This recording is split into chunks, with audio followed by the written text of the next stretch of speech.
So 60 feet seems to be a nice magic number, and I'll go with it for a while and have some fun, and I'll clear out of here, Neil. Just want to jump in, check in, wave my hand from Phoenix metropolitan area, and you have a wonderful day.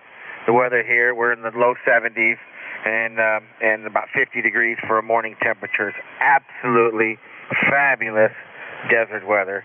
$1 million weather. They come here, B&B, BRB, whatever they do, whatever they call that. So 7-3, Neil, take care. N7, END, I'll be clear. Well, thanks, Rob. Yeah, and I think he's just about hit plus 20 there on one of those peaks. So, yeah, I spent some time over in Arizona working during the winter time. Not much more than a gas station or two. So, know the area well, and yeah, same here. Great fall weather. Even a little warm today, about 85, but, 50 this morning and probably getting close to 85 with getting the north winds off of the desert. So congratulations on that antenna. And I have worked Lou over there in Spain. I think that's my only Spain voice contact. So he gets around. So great talking to you, Rob. Thanks very much, and congrats on the new antenna there from Neil, November 7 Echo Alpha Lima, Passaic, California. 7-3. Pretty noisy up here, that's for sure. Are there any other check-ins? Jefferson Noonday. Any relays? Kilo 1 Hotel in the bubble. Ooh, I heard one. Any relay? You'll have to try again, a little slower and phonetically.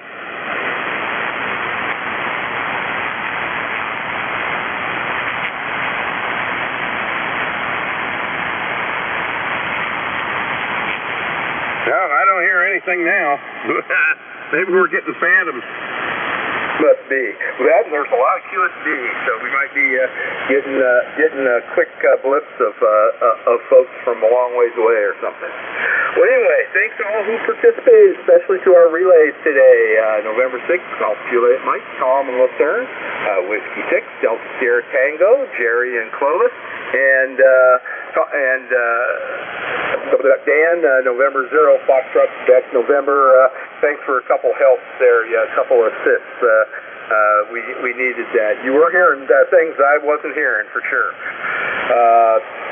This is Net Control, Whiskey Alpha 7, Delta Uniform Hotel. Name is Steve. I'm located in Richland, state of Washington, closing the Jefferson Noon Net at 1:15 Pacific.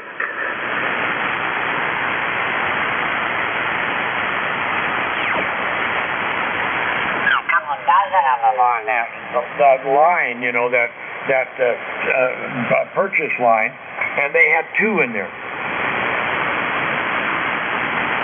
So much for when it gets down to a minimum level you reorder, That doesn't happen anymore. No, it doesn't. Well, yeah, what I use is I use pulleys and swivels, and from a sailboat, I buy up a lot of I have a big old box full of those, and they're UV protected, and they actually have true rollers on them. They're way overkill, but you can get them really dirt cheap, and they roll really well. Yeah, it's a good one. Yeah, the hardware store doesn't have much of anything anymore. You go in there and they have 1 or 2 of this or 1 or 2 of that, and that's it. And most of the time, what they have is always the one here is always sort of like Chinese junk. Right.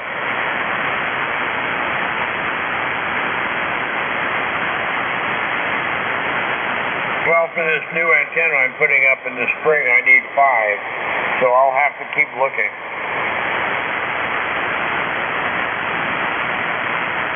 How big a rope's going to go through it? Oh, you know, one of those synthetic jobs, maybe 3/8. Okay. Well, I'll look also.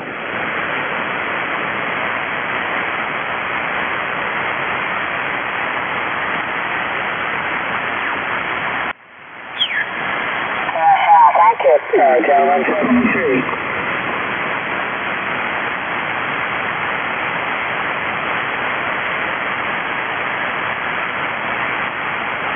Are you still there, Dave? Oh, roger, roger. Well, it's always nice to have a drive-by signal report. Heck, that's pretty cool in Provo, Utah. Yeah, especially this time of the day. The demand's kind of on the short side, but yeah, you got a good pickup. Was he mobile also? Yeah. I tell you what, your mobile and your pickup truck is about the best I've ever heard. You got that thing set up. Stay okay, don't change anything. Oh, heck no. I'm not even going to trade my truck in for a new one. I might not be able to do the same thing. You can't duplicate it. If it ain't broke, don't fix it, right? Yeah, well, just keep putting money into the one you got, and as long as it's not giving you major problems, yeah, just keep it going. Yeah, when I bought this one, I said, yeah, this should be the last vehicle that I buy. It's 7 years old. It's got 72,000 miles on it. Has not given me not one bit of trouble. The only thing I've done is put a new battery in it a week or so ago, and I put new tires on it several months ago. So as long as it's staying running good, I'm okay with it. Yeah, well, like they say, if it ain't broke, don't fix it. Just keep it up and do the recommended changes and check-ins and all that kind of stuff.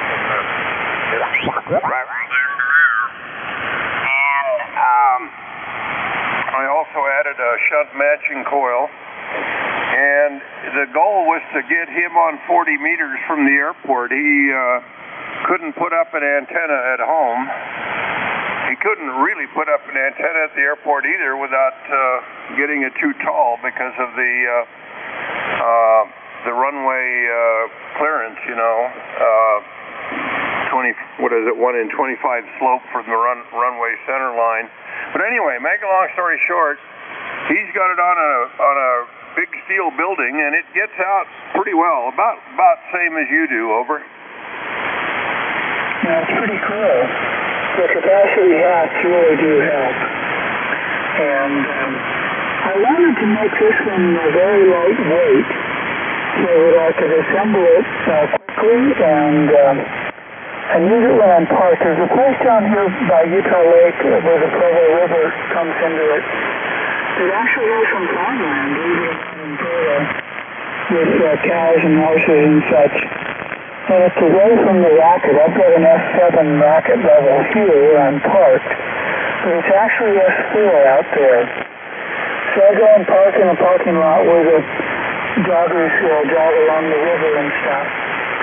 And I've had very good luck, and so that's what's in there. I can use mobile, and this one I would extend it 2 more feet, make it 10 feet overall, and then make it super lightweight, so that it wouldn't just bend over and dump fly over off the mount.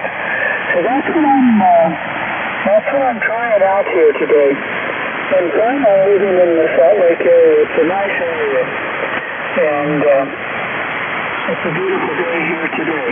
Back to you, WA7. Oh, by the way, comment on your antenna. That's a good design, and with that ground plane of the metal roof, you can optimize that and make it quite efficient. You probably have to match it to a fairly low impedance, which means it was working. Back to you from K6VF Mobile. Yeah, Roger. I live at a private airport down here, and I also have a metal hangar building here at this location. In fact, my ham shack is in the metal hangar building. It has a 65-foot by 85-foot steel roof that's about 23 feet AGL at the center. And for a long time, I had a 40-foot aluminum 2-inch irrigation pipe standing on end near the center of the roof. And had a tuner at the base so I could tune it on 80, 40, 60, 20, and a bunch of different bands. You know, it's kind of the idea of the 43-foot vertical. It's kind of not resonant in any ham band, which means that you don't have the quarter wave, half wave problem like you otherwise might if you started with a resonant antenna. Anyway, I modeled the heck out of that one I built for my friend up there in Bountiful. And efficiency in short, stubby antennas is relative. I think the best I ever did with that one, even on the big metal roof, was about 8% efficient compared to the 40-footer, which is about 35% efficient. If you consider the RF power lost in the dirt surrounding the antenna beyond the ends of the effective radials, i.e. the roof. Verticals don't do very well. They're horribly inefficient. Even a full-size vertical on full-size radials only radiates 33% of the RF power you feed to it. Over. Yeah, I've seen that too. When I've used EasyNet to compare vertical over, even perfectly conducting, well, not perfectly conducting, over real soil, compared to like a half-wave dipole at 40 feet or something. The dipole usually does better. But with the mobile, of course, you're stuck. This one, I calculated the best case scenario radiation resistance on a 10-foot mast, 10-foot length, and it was 8-point-something ohms. And I think my ground loss is probably around 15. It might be closer to 20. And so, the efficiency isn't terribly high, but it's about as good as you're going to get. And I agree with you about the verticals, Mike. WA7ARK from K6VF Mobile. Yeah, okay, Ken. Well, what brought you to Provo? Over.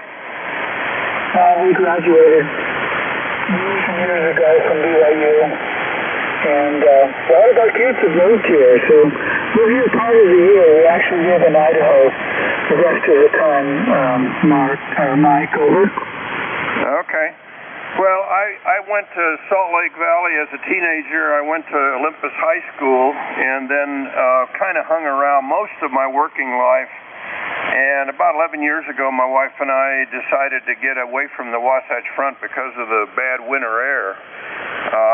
We couldn't stand the inversions and the smog and all that crap, and decided that it was a good place to leave in retirement. So we ended up moving to northern Arizona. It's working out well down here for us. Its climate is very pleasant, and the air here is really clean most of the time. We avoid going to Phoenix as much as possible. Over. Yeah, I think you made a good choice. The air here, lately has been fine. It just seems kind of flaky, but, my point is, on the other hand of that, it's nice to know as a buyer there's some sort of protection there, but I get your point entirely. Well, I have no problem buying on eBay. They protect the buyers, protect the sellers, and also the part swappers are out there, so they'll take a tube radio, for example. They might get the finals out and claim the finals from this thing when they got it. And what do? You're screwed. They'll make you give them the money. So I'm not selling on there anymore. Maybe some nondescript, no parts stuff, but for buying, it's great. They got your back as a buyer.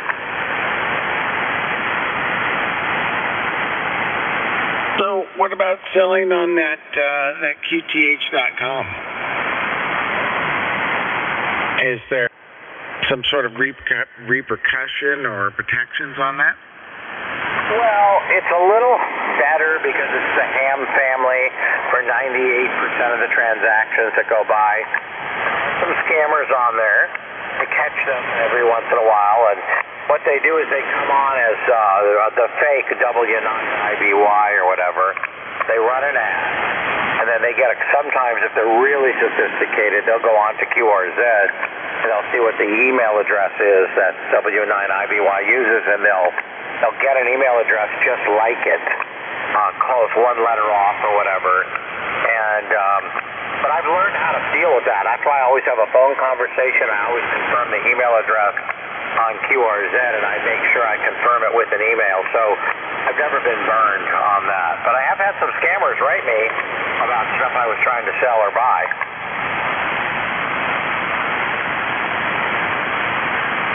That's good you've been able to dodge that. Yeah, like I said, I'd be real nervous about making a big purchase on there.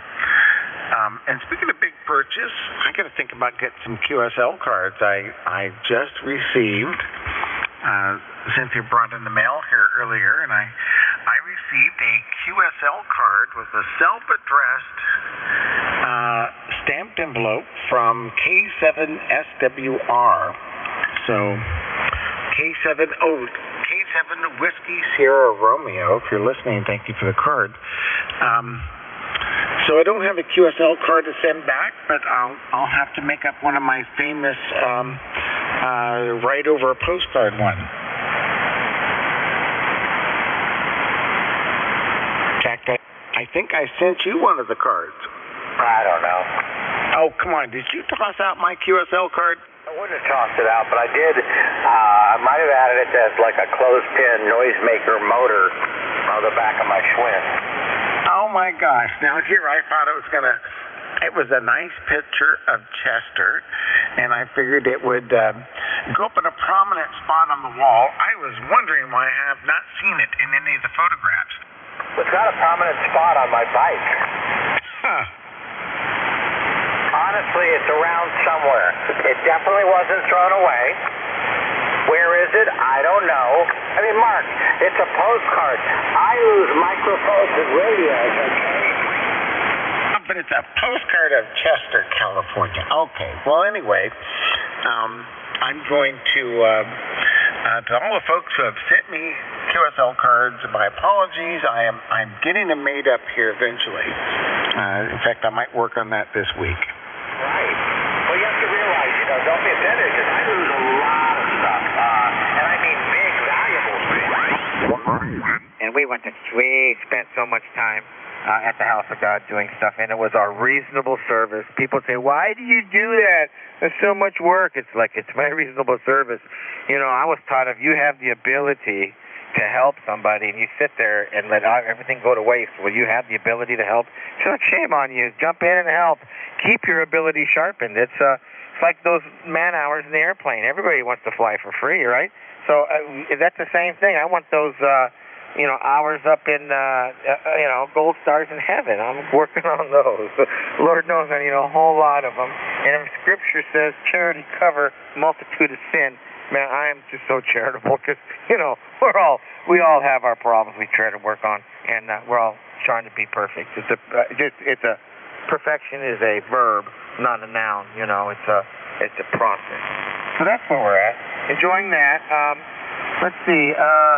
There was something else you said I wanted to comment on, but just so much. We'll get it again another time.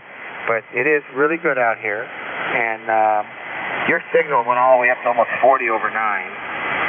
What conditions, and we're way clear across town, about 40 miles apart. So that's quite the end of this. And anyhow, Ray, just want to jump in and say hello, follow you down here. I got to get busy. I still have a few things to do this afternoon. So I'll clear out and say 7-3. I will catch you again in the afternoon here. And if you ever are on 446.000, the UHF 446, I monitor up there too and talk. It's a little cool. There's no digital up there. It's quiet, and I talk up there. So it's just the flat out open channel there for talking. Give me a call there if you ever get a chance. It works great across town. and picked up a nice antenna today with 4 loops on it. It's for 440, and I'm going to give it a try.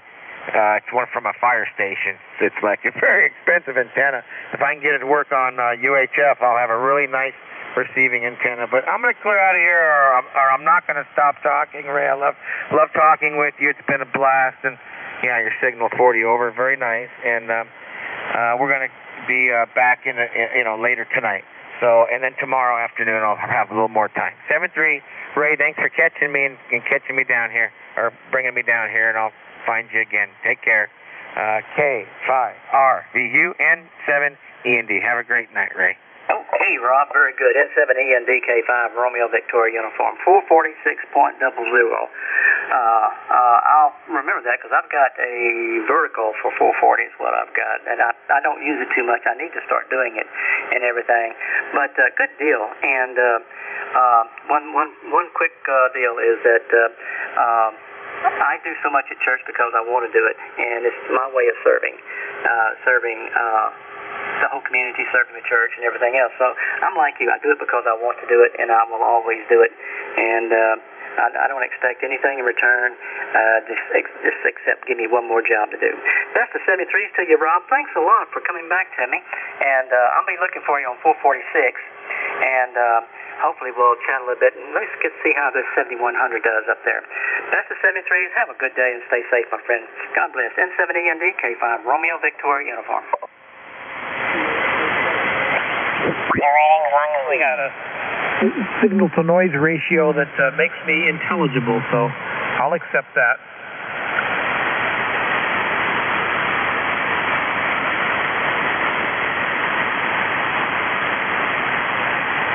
All right, you faded away there, so I don't know if you stopped or we lost the path. It was up to almost S5 here that time, so it was really up, and then it went back down again. But yeah, your audio is quite nice. I can tell it's you. That's always a good sign. Anyway, let's see how it's doing this time around. I did stop. I didn't say over or anything like that, so maybe that was what happened. I was listening to a few guys earlier on, and the band was, there was some pretty deep fading, so it was kind of up and down. So that's a possibility. So you'll have to let me know if I'm coming in okay now. Okay, back to you.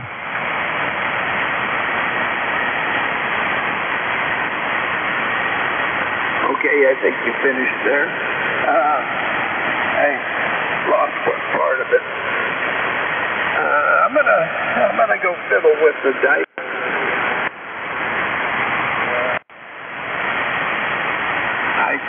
Let's see. I made it 37 feet. Made it both pieces 37 feet, and I used 7 inches to connect it to the choke balance. Underneath the high wire, get it lifted up. Oh, yeah, you can't do that. Yeah, I found that out the hard way. Yep. I'm glad you got it working. Yeah, so am I. Just, I mean, somebody hear me and somebody don't. Yeah. Well, I don't hear any other problem. Well, I switched antennas on you that you can still hear me, so I know it's working. There you go. Well, that's good, man. That's good. You stay down in the pool? No, I'm going to drain it the next time it rains. That way the water company won't know I'm doing it. Oh, there you go. Take you a couple of days to do that, huh? Oh, yeah. Well, it depends on what time I start. If I start when it first gets dark, then by the time morning comes in, it's almost empty.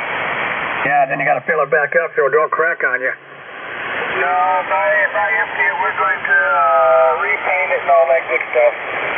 Oh, did a cement or a fiberglass? I'm thinking about fiberglass because every time we put the cement in there, the water gets up under it and it comes out.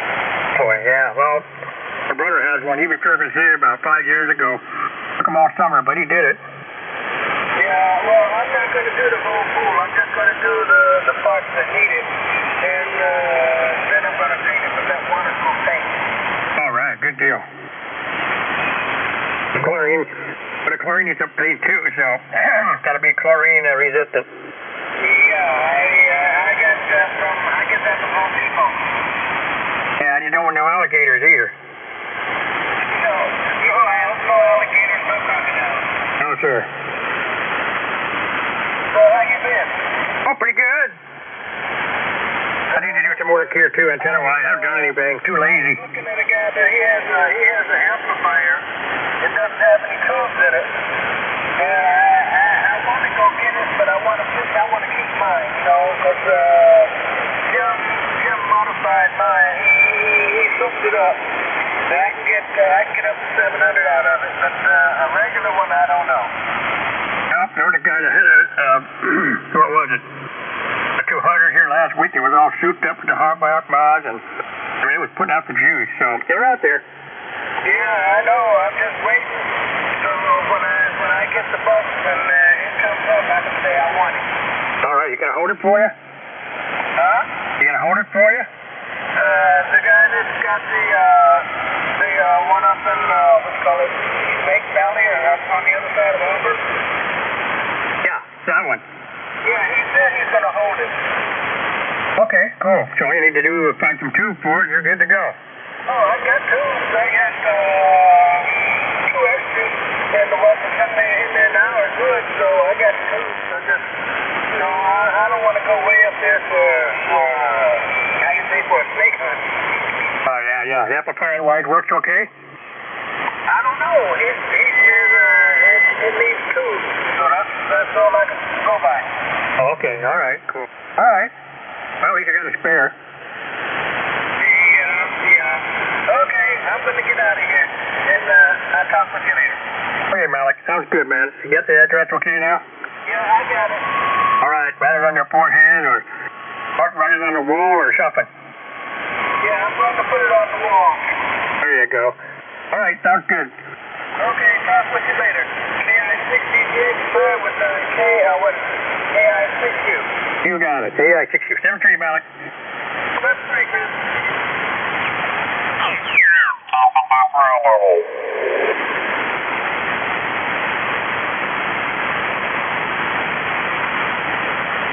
No contact, KD6EQS, K6SYW clear.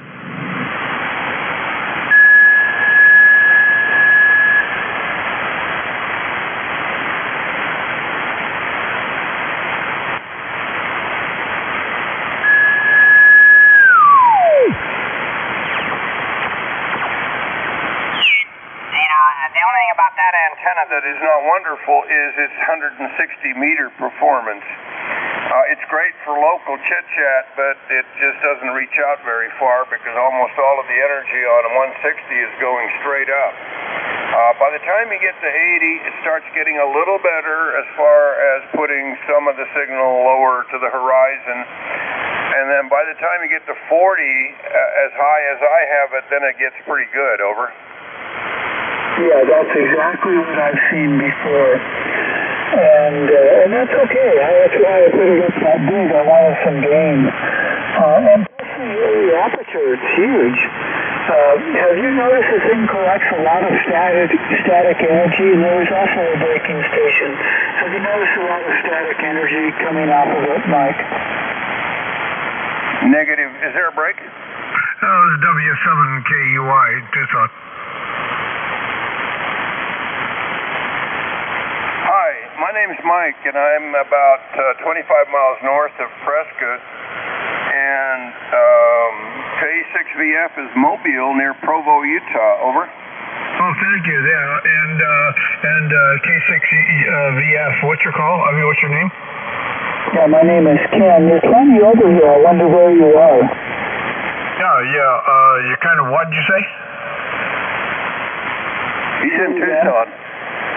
Yeah, name is Ted, Texas Echo Delta, Ted. Location down in Tucson, Arizona. Go ahead.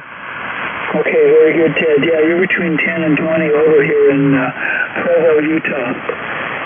Oh, thank you. Yeah, you're doing good down here, Ken. And I was listening to Mike. I was wondering where Mike was and what kind of a loop it was. I was reading the mail, and I said, well, I'll just jump in here and say hello. Anyway, name is Ted. We've got a 2-element This is a 2-element Force 12. It's called the 6BA, so it's got a 24-foot boom with 2 elements on all bands up through 10. But it's up about 90 feet. Go ahead, Mike. Yeah, I didn't write your call down, Ted. Give it to me so I have it. Yeah, it's easy to remember. A key like a telegraph key. Whiskey 7 Kilo Echo Yankee. Okay, got it. By the way, I've got a good buddy, K7RJ, Ron Jones, that lives there in Tucson, and I was down visiting him a couple of weeks ago. I live at a private airpark here. I have a Cessna 182, and I flew it down, landed at Marana, and he came out. The airport picked me up, and I spent a weekend with him recently. So where are you in Tucson? He lives up on the west side of the freeway. You know where that road goes over the hill towards the Desert Museum? Yeah, the Tucson Mountains. He lives up there, and I think Ron knows me. We don't know each other real well, but we've met a couple of times. I've been in Tucson for 50 years, and with this call. Okay, yeah, it's Ron K7RJ is my buddy. Anyway, so that's small world and all that. So where were we? We were talking about, the loop. You wanted to know about the loop. Okay, the loop is supported in 3 places. It's more or less horizontal. It's got 3 sides. It's 558 feet circumference, total wire length. It's fed in a corner using an MFJ 998RT remote tuner, and I normally feed it with a AL80B. Today I'm running barefoot. So it's what I did when I built the loop is I modeled it first, and I realized that I could adjust the length of the loop so that it resonated on the 4th and 8th and so on harmonics, and those all pretty well line up with the main ham bands. So when I was initially installing it and trimming it to length, I made sure that the 40-meter resonance was what I was adjusting, and I changed the wire length until that resonance lands on about 7140 kilohertz. And if you do it that way, then the 20-meter resonance is around 14.2. The 60-meter resonance is close enough. The 80-meter resonance is down at the low end of the band, around 3.6.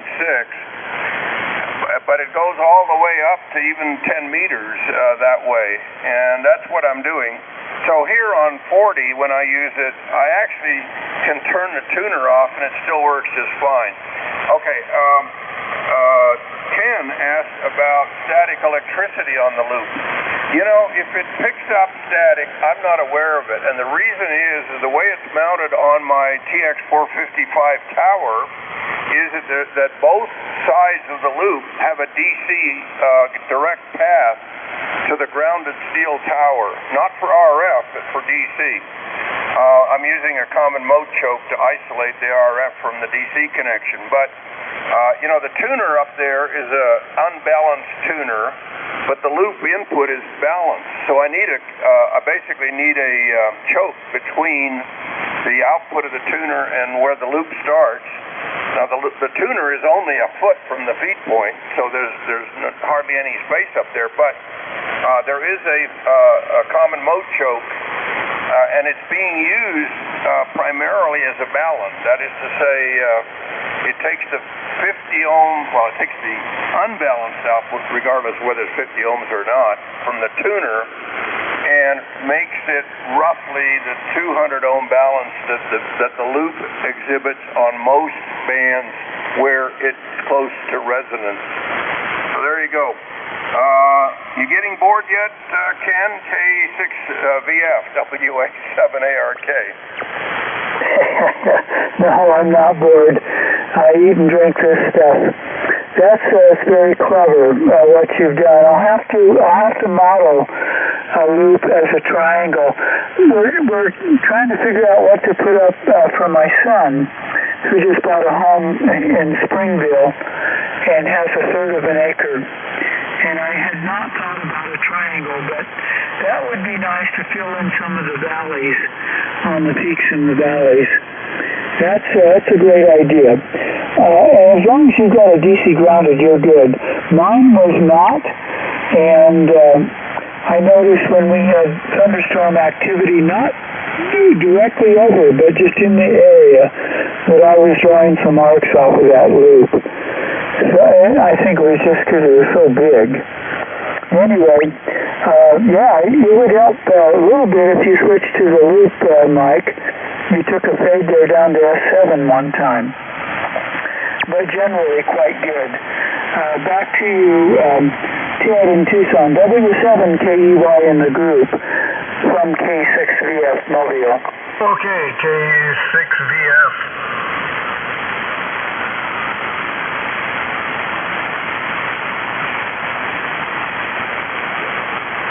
What happened, Ted? I think he's still transmitting. I can very faintly hear a voice.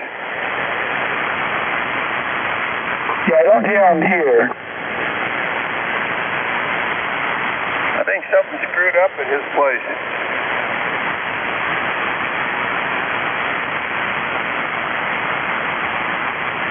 Hey, Ted, are you back?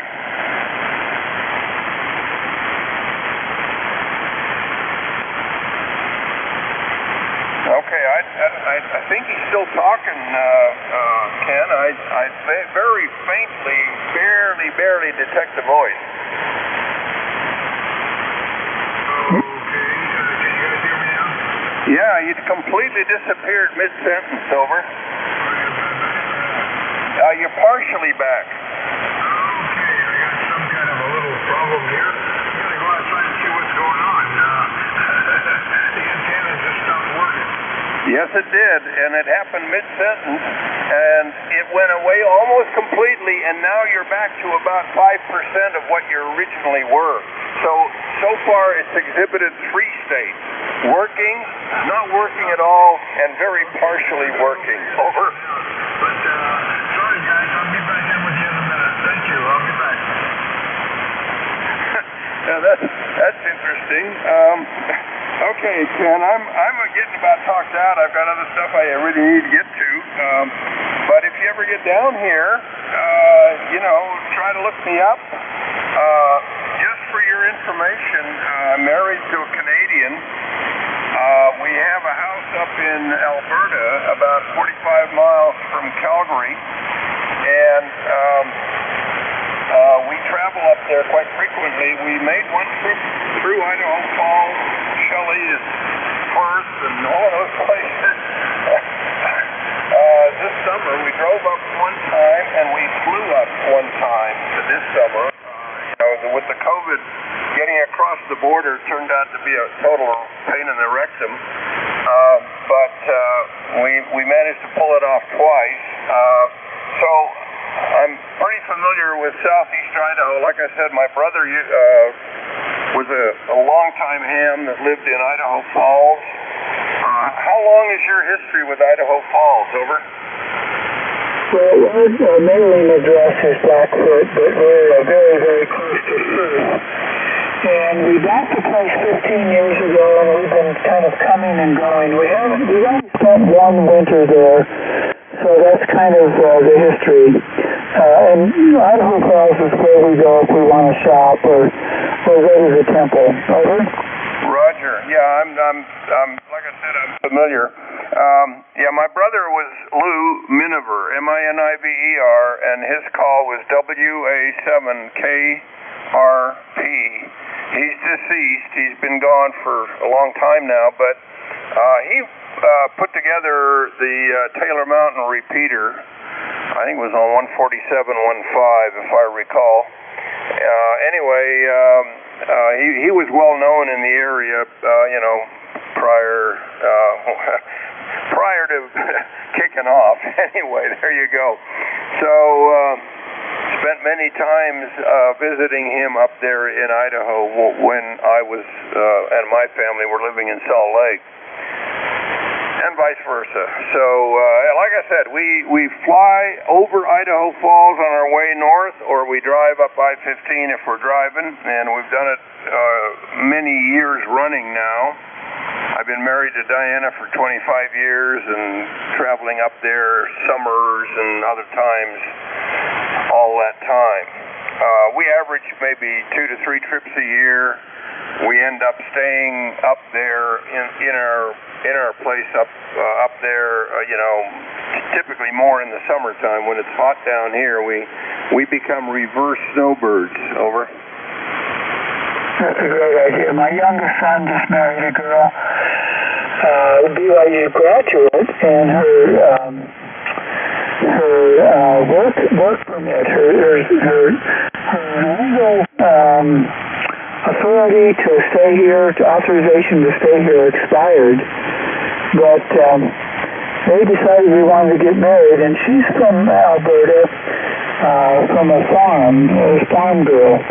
Anyway, so they may have that in their future, going back and forth. Anyway, great to talk to you today. I'm glad you had me move up 5, Mike.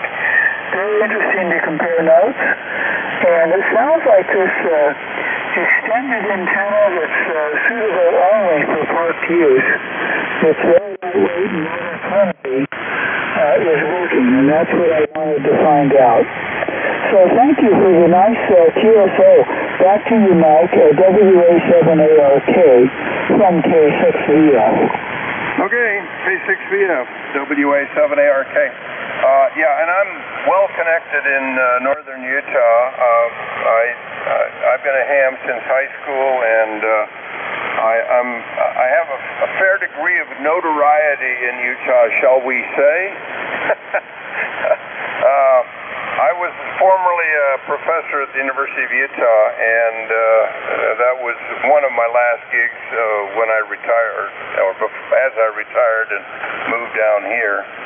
So there you go. Talk to you again, hopefully. K6VF Mobile, WA7ARK.